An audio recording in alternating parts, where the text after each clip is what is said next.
Hello G.I. Joe fans, and welcome back to Too Many Topics. So it's been about 4 months since I released the last episode of Classified Report talking about Yo Joe June, and as I said in that video, this series is going to be kind of infrequent, obviously, but basically whenever there's like a lot of G.I. Joe news to talk about, I'm going to cover it and kind of give my thoughts on some current things going on here. So, some of this is really old because some of it is over a month old from Hasbro PulseCon 2023.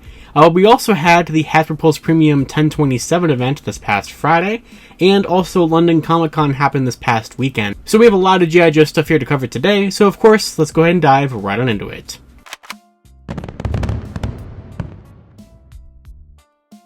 Alright, so starting with Hasbro PulseCon 2023, the G.I. Joe segment was really interesting. So the entire event was kind of going sort of off schedule. It was definitely behind on the time that it was supposed to be. So G.I. Joe got started pretty late after the Marvel panel, and so they really had to kind of rush through some things, which led to some magical, really funny moments, I thought, especially when they were covering the Crimson Strike team, and Lenny and Emily just had to try to cover it as fast as possible. So, Details. now you have 30 seconds to talk about the figures. Figures are great.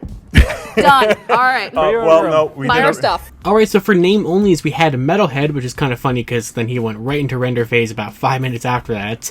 We got Night Creepers, a Cobra Ferret, Dreadnought Nagalhide, and we also had 3 retro carded ones. They're now going to no longer be Walmart exclusives, so I think that is definitely very appreciative for people. But we're going to be getting a retro carded Beachhead, a Cobra Eel, and a Snow Serpent. So 2 figures that we got earlier this year in the regular line, and we haven't had Beachhead since the Cobra Island line. And then the render segments had Big Boa, Airborne, Quick Kick, a Techno Viper, Mutton Junkyard, Metalhead, who was just a name reveal like 5 seconds before that, and then 3 more retros with Retro Scarlet, Rakondo, and Duke. Scarlet will be using the Glenda body mold from the HasLab Dragonfly, just like everybody thought that she would. But what was really cool and kind of one of their biggest things that they had to show was the 60th anniversary line that's going to be coming out. So we're going to be getting some special figures that are not necessarily remakes of those kind of characters, since they were very generic kind of army soldiers and stuff like that.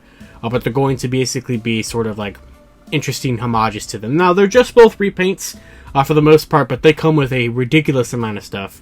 So we have the Deluxe Action Soldier and the Deluxe Recon Diver. Now, the Recon Diver is pretty much just Torpedo or Cobra Eel painted a different color, and I believe that the Action Soldier is essentially just kind of, it might be like a Snake Eyes kind of figure repaint or something like that. A lot of stuff that we've probably already seen before. I do absolutely love the jacket with all the camo on it that you're going to get with this. They're really cool. That's kind of a special, interesting little subline for the 60th anniversary of the brand. And then, of course, we had some figures that wore renders at Comic-Con and are now full-on pre-orders because that's what they do with this kind of thing.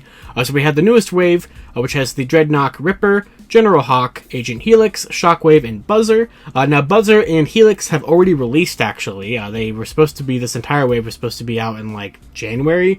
But Big Bad Toy Store already has shipped out some Buzzers, and I believe they've shipped out Helixes, or they're about to. So this wave is going to be out pretty soon. It's a great wave. I love Helix, actually. I love her color scheme with the yellow and the gray. I'll be looking forward to getting this entire wave eventually. I'm kind of behind on some classified stuff. And that brings us to Hasbro Pulse Premium 1027, which happened this past Friday.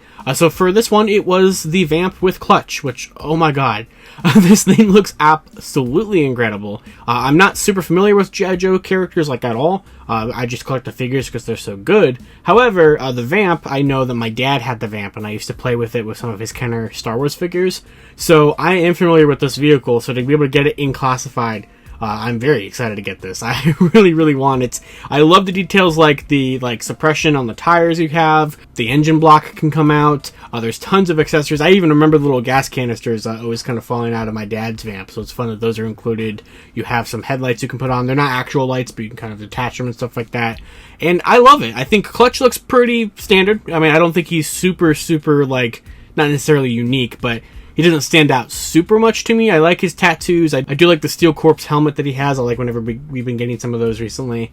So the Vamp looks fantastic. I absolutely had to pre-order the Vamp, which is a Hasbro Pulse exclusive, which has a release date of May 1st currently, but since it looked pretty darn finished in this video, and also when they showed it off at London Comic Con in their display booth, I see no reason why this wouldn't be out a lot sooner than May. Maybe not until 2024, but it still looks pretty done to me. But also, this is going to be the first one to have plastic kind of back in the packaging. Not to the fullest extent, we'll talk about that in a second.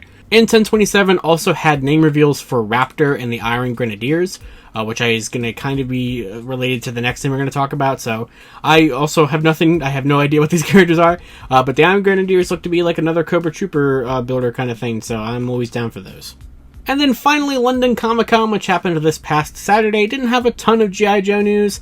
I don't even know if there was any name reveals, to be honest. There probably might have been. But basically, they just had two figures to show off that we've already seen from a couple different events and streams and such like that.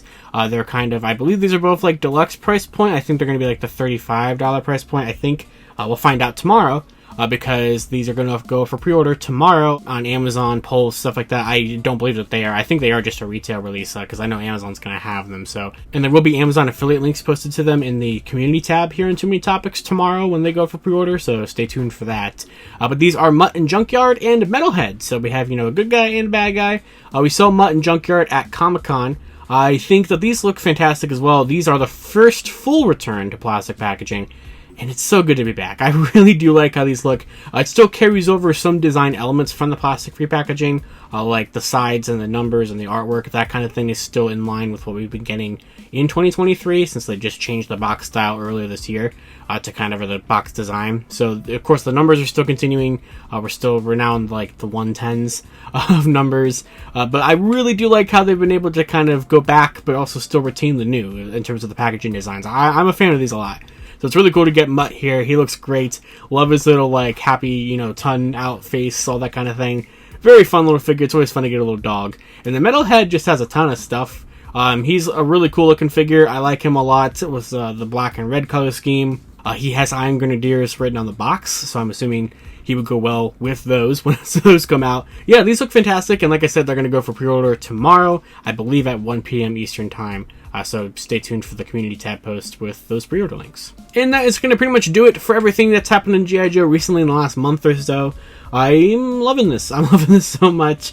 There's a lot of figures coming out. I've got a lot of G.I. Joe figures recently, and I'd like to do some videos on some other G.I. Joe stuff if anybody's interested. So be sure to like and subscribe if you liked this video. And if you'd like to see more G.I. Joe stuff, let me know down in the comments below. What did you think of all these reveals? Which ones are you pre-ordering? Which ones are you looking forward to with the name-only reveals? What do you think of the newest wave, the 60th anniversary stuff? Anything down in the comments below, I want to hear about it. And of course, until next time, you guys can follow me on Twitter at LivinRangerKey or at ClassifiedFigGI, and I will see you all later. Yo, Joe.